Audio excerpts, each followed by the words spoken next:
Action! Hai semua, saya Wirni. Terima kasih sudah nonton video saya.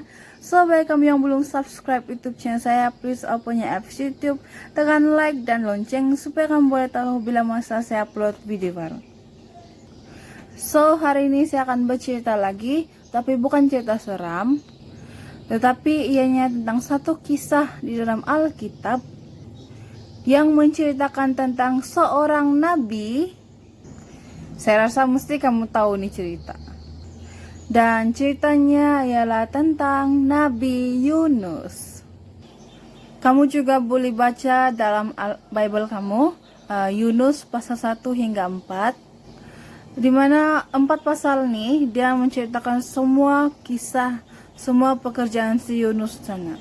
Kitab Yunus ini tidak berisi ucapan-ucapan nabi, melainkan ianya menceritakan pengalaman Nabi Yunus ketika ia mencoba menghindari perintah Tuhan, di mana Yunus mencoba untuk lari di sana, tetapi akhirnya dia berangkat juga di kota yang diperintahkan Tuhan untuk menyampaikan pesanan Tuhan.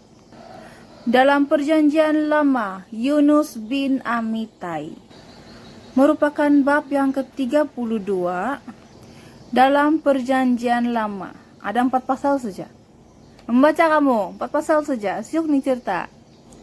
Atau dalam bahasa Ibrani, Yunus disebut Yona, yang berarti merpati. Dan ayahnya Amittai, yang berarti kebenaran Allah. So, saya tahu, bukan saya sejak hafal nih cerita. Saya tahu kamu yang tengok sama video ini pun hafal nih cerita kan.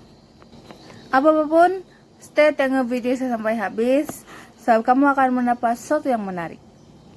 Sekarang saya akan bagi tahu, saya akan menceritakan apakah yang berlaku di cerita si Yunus ini.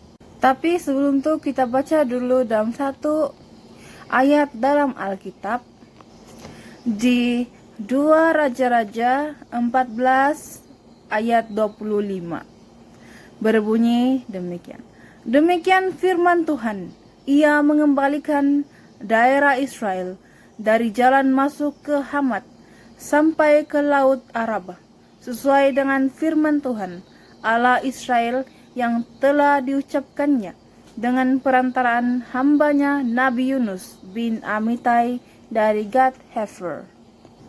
Jadi untuk menggenapi firman Tuhan dalam 2 Raja-Raja pasal 14 ayat 25, semasa Yunus sedang tidur, datanglah firman Tuhan kepada Yunus bin Amittai. Demikian, bangunlah, pergilah ke Niniwe, kota yang besar itu, berserulah kepada mereka, kerana kejahatannya telah sampai kepadaku. So, terjagalah si Yunus ini dari tidur dia, dan dia pun berpikir. Dia bilang, saya yakin kalau orang Niniwe di kota itu berhenti berbuat dosa, Tuhan pasti tidak akan menghancurkan kota itu. Setelah dia berpikir demikian, Yunus pun mempersiapkan dirinya untuk melarikan diri ke Tarsis, ke Yafo, dan telah mendapatkan sebuah kapal di sana, di mana kapal itu akan berlayar ke Tarsis. Yunus menyangka kalau dia pergi jauh dari hadapan Tuhan, dia tidak akan mendengar lagi perintah Tuhan, bisikan or mimpi begitu. So, bila kapal itu sudah berlayar, sampailah di tengah-tengah lautan, Tuhan pun menurunkan angin ribut ke laut, lalu terjadilah badai besar melanda kapal itu, memukul kapal itu sampai hampir hancur, di mana anak kapal penumpang-penumpang dan semua yang ada dalam kapal itu menjadi takut. Masing-masing berteriak, berdoa kepada Allah kamu. Ada juga yang berteriak, buang semua muatan yang berat ke laut, bilang dia, supaya kapal itu menjadi ringan. Dan kamu mau tahu si Yunus buat apa masa itu? Dia sedang tidur. Dia tidur nyenyak di bawah kapal.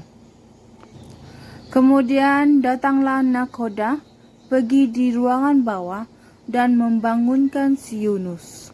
Bilangnya demikian, bagaimana mungkin engkau tidur dengan begitu nyenyak? Bangunlah, berserulah kepada Allahmu. Barangkali Allahmu akan mengindahkan kita sehingga kita tidak binasa. So, bila Yunus naik di atas, dia melihat orang-orang sekeliling sedang sibuk berlari di sana-sini, membuang muatan. Ada juga yang mengeluarkan air dalam kapal itu dan buang ke laut. Ombak semakin memukul.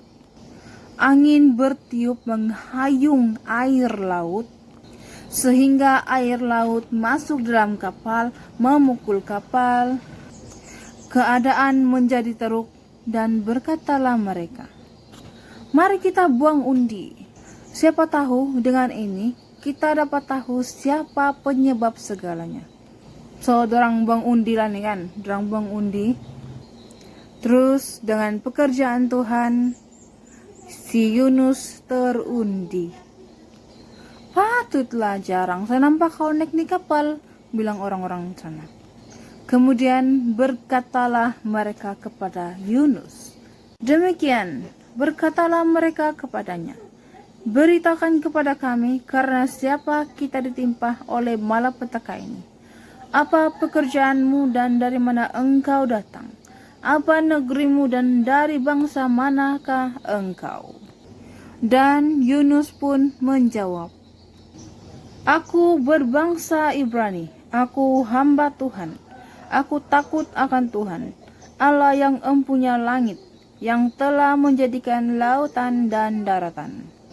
Dan Yunus juga menceritakan kepada mereka bahwa dia telah diutus oleh Allah ke Niniwe untuk memberitakan Injil di sana, tapi katanya saya enggan melakukannya. Lalu bertanyalah mereka, akan kami apakan engkau supaya laut menjadi reda dan tidak menyerang kapal ini lagi, dan semua menjadi baik-baik saja. Dan Yunus pun berkata, angkatlah aku, campakkanlah aku ke dalam laut, maka laut akan menjadi reda dan tidak akan menyerang kamu lagi, kapal ini, sebab aku tahu bahwa karena akulah badai besar ini melanda kamu.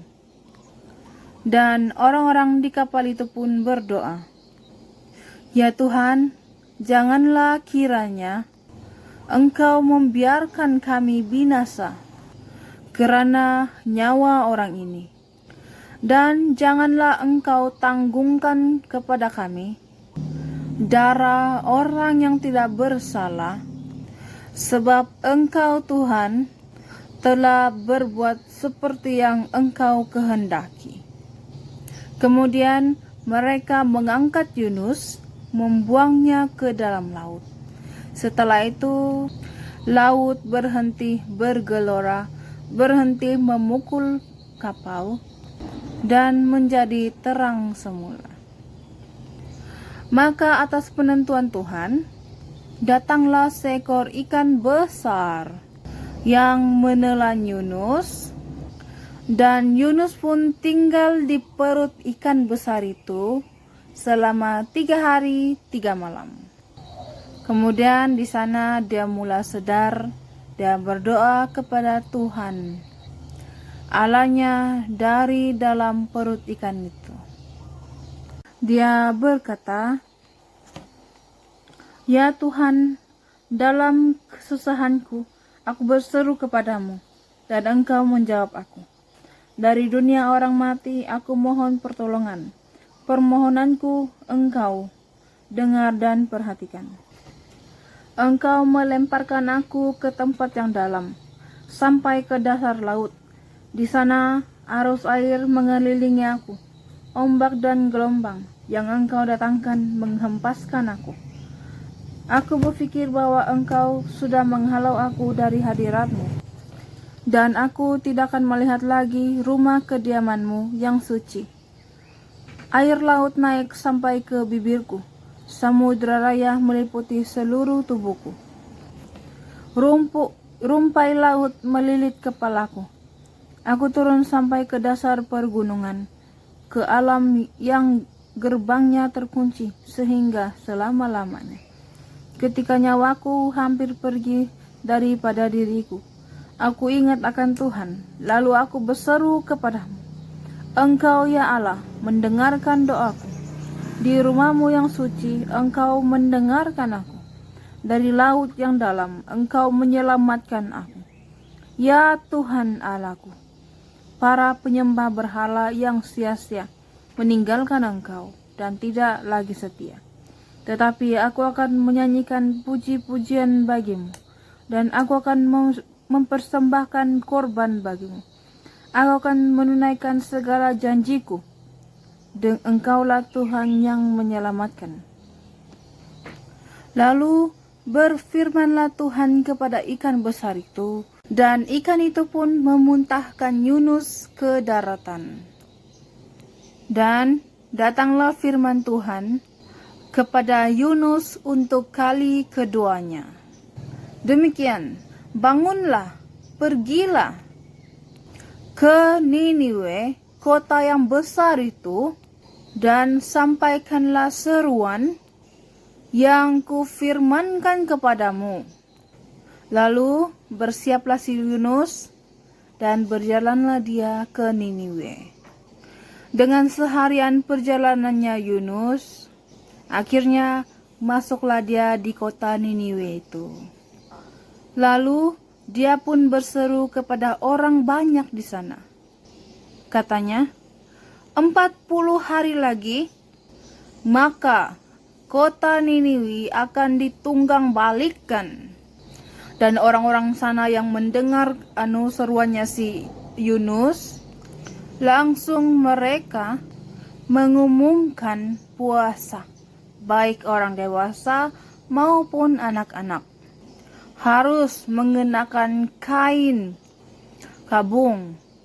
Lalu atas perintah raja dan para pembesar memaklumkan kepada orang banyak, demikian katanya, manusia dan ternakan, lembu, sapi, kambing dan domba harus berpuasa, tidak boleh makan rumput, tidak boleh minum air, dan harusnya semua ternakan dan manusia berselumbung dengan kain kabung dan berseru dengan keras kepada Allah, serta haruslah masing-masing kita semua berbalik dari tingkah lakunya yang jahat dan dari kekerasan yang dilakukannya.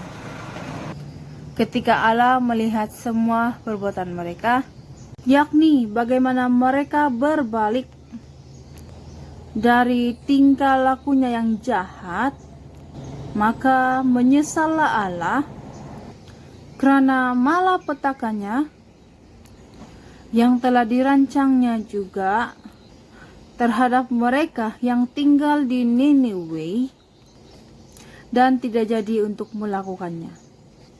Tidak jadi untuk menghancurkan kota itu. Dan Yunus pun keluar dan meninggalkan kota Niniwe itu, dan tinggal di sebelah timur, dan mendirikan sebuah pondok di sana.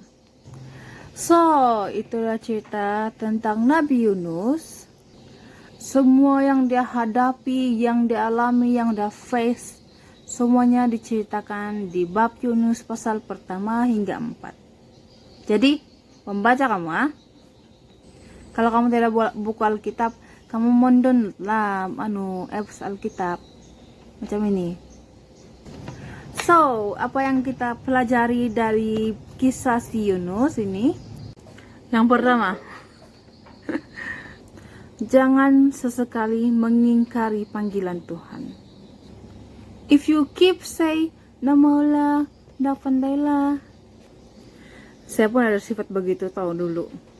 Tapi kalau bilang Tuhan, kau harus buat ini, kau akan tetap dicari. Ingat, kena mengucap syukur. Tidak semua orang dipilih Tuhan. Dia akan mengutus kita juga, tapi dalam lain-lain cerita kita. Yang kedua, jangan lari. Don't run. Saya tahu memang susah. Macam dulu kan kalau saya disuruh berdoa kan, yang pergumulan besar betul saya. Aduh, saya boleh ingat apa yang saya alami kan, macam Ajin berdoa. Kamu tahu berdoa apa? Berdoa makan saja. Saya punya anak buah pun boleh berdoa makan. Sana saya belajar, saya pikir, kenapa orang lain boleh buat, saya tidak boleh. Dan satu aja kau kena pikir, kau kena timpan dalam otak kau. Otak kita, otak sendirilah. Yaitu dalam Matius 28 ayat 20. Ajarlah mereka mentaati segala yang sudah aku perintahkan. Ingatlah, aku akan sentiasa menyertai kamu sehingga akhir zaman.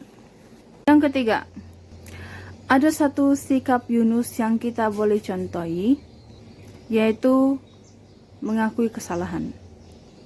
Di mana Yunus telah mengakui bila orang-orang di kapal itu bertanya kenapa boleh jadi begini, dan dia pun mengatakan, saya telah diutus oleh Tuhan untuk pergi ke Niniwe, tapi saya melarikan diri.